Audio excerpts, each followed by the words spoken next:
Sorry Zaara, मैं तुम्हारी call receive नहीं कर सकी। असल में जब से हन्नान का मर्डर हुआ है तो लोग मुझसे सवालात कर करके मुझे बहुत तंग कर रहे हैं, और कुछ लोगों ने तो मुझ पे यही इल्जाम लगा दिए कि मैंने उसका मर्डर किया है।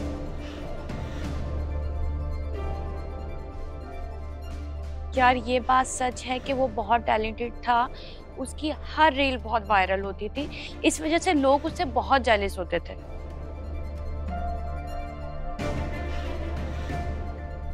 मेरा ख्याल है ऐसा नहीं हो सकता, और मेरा ये भी ख्याल है कि हन्नान का मर्डर नहीं हुआ। हो सकता है ये एक हादसाती मौत हो शायद।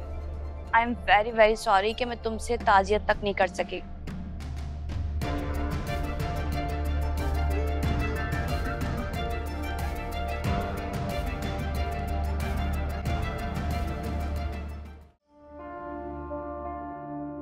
पता नहीं मनाइल कहाँ रह गई। कह रही थी बस छुट्टी का बता कर आ जाऊंगी।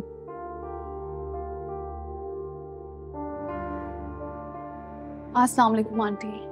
वालेकुम अस्सलाम। मैं तुम्हें ही फोन कर रही थी, इतनी देर क्यों लगा दी? बस एंड टाइम पे कुछ मेल्स करनी पड़ गई, कुछ डॉक्यूमेंट्स रेडी करने थे और फिर हेड के साथ मीटिंग भी थी। बस उनको कुछ ब्रीफिंग दी और ये बता दिया कि मैं अगले हफ्ते के लिए छुट्टी पे जा रही हूँ। अच्छा, कुछ कहा तो नहीं उन्होंने? नहीं, वैसे भी आंटी मैं अपना काम अप टू डेट रखती हूँ, बल्कि एडवांस में भी काम करके रखती हूँ। एक बात है कि मेरी परफॉर्मेंस से काफी खुश हैं। कुछ नहीं कहा सिवाय इसके कि बस रिजाइन मत देना। हाँ बेटा, आजकल अच्छे वर्कर्स मिलते कहाँ हैं। ये तो है। मैं फ्रेश होके आती हूँ। जी जी।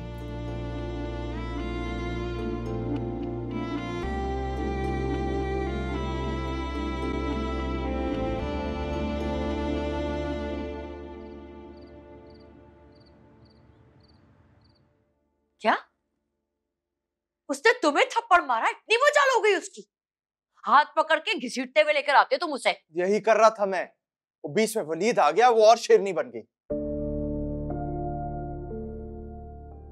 सारा ठीक कह रही थी, ये नरगिस के घर में ही रह रही है।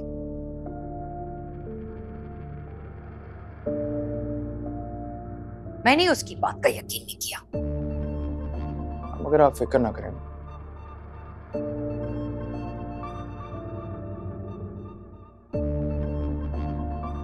मैंने सोच लिया कि मैंने आगे करना क्या है।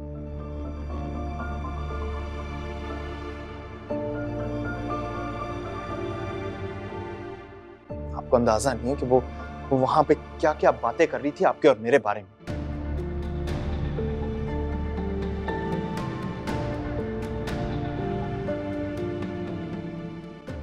एहसान फरामोश नहीं की। अभी वो आपके पास हमारा निकाहनामा है ना? हाँ, क्यों? क्योंकि वही मेरा अगला तुर्क का पत्ता है। वो कैसे? मेरा उससे निकाह हो, बीवी है वो मेरी।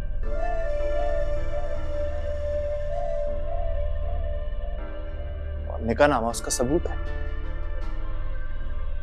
क्या कह रहे हो जैन?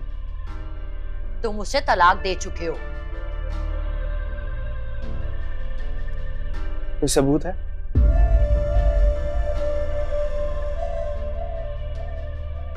कोई गवाह है?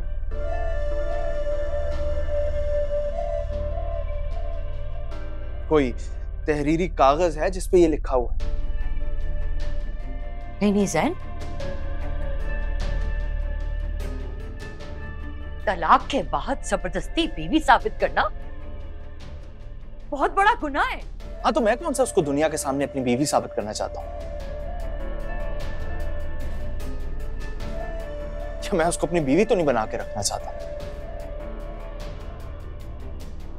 मैं तो चाहता हूं कि वो बस हमारे काबू में आ जाए।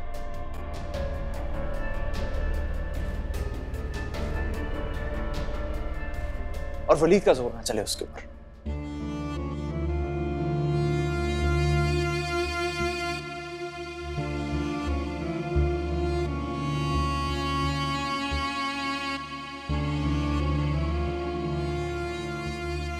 फिर ठीक है, बस एक बार वो वापस आ जाए इस घर में।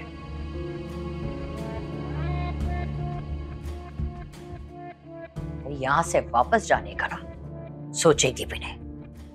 आप बस मुझे निकाह नामा दें।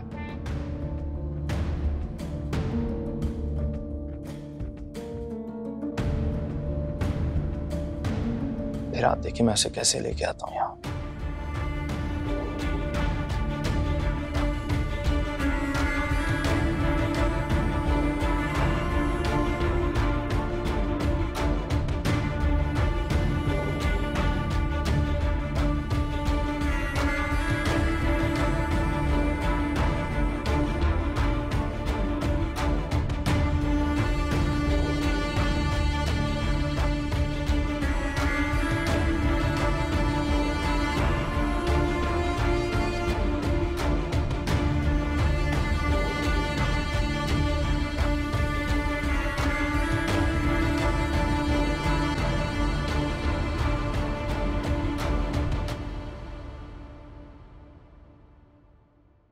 बेटा ये तो बहुत परेशानी की बात है।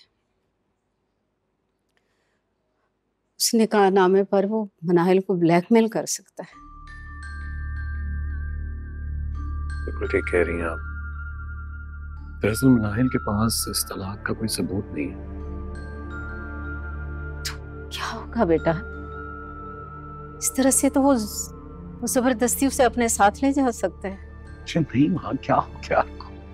परेशान क्यों हो रही हैं आप? मैं आपको यही बताने लगा था कि मैं अपने लॉयर से मिला हूँ आज। उसको मैंने सारी सिचुएशन भी समझाई है और उसने कुछ बहुत स्ट्रॉन्ग कानूनी नुक्ते बताए हैं जो औरतों को सपोर्ट करते हैं इस तरह के मामला में। कल बुलाया उसने मुझे अपने पास। आप बेफिक्र रहिए, स्ट्रेस मत लें, मैं हैंडल कर लूंगा इस सिचुएशन को। वलीद, मेरे बच्चे जो भी करना है जल्दी करो। अगर वो रास्ते में रोककर बदतमीजी कर सकता है, वो घर में आके पता नहीं क्या करेगा। जी, उसका दिमाग इस वक्त शैतानी चाले चल रहा है, उससे कुछ बैद नहीं है। बेटा तुम अपने वकील को फोन करो और उससे कहो कि कल सुबह तक हमें बताएगा हमें क्या करना है। जी। तभी वो इतनी परेशान लग रही थी। मैंने उस बेचारी से पूछा, उसने मुझे कुछ बताया ही नहीं। क्योंकि वो आपसे बेइंतहा मोहब्बत करती है, बहुत ख्याल रखती है आपका। उसने भी यही सोचा कि अगर आपको ये सारी बात बता देगी तो आपको बहुत स्ट्रेस होगा।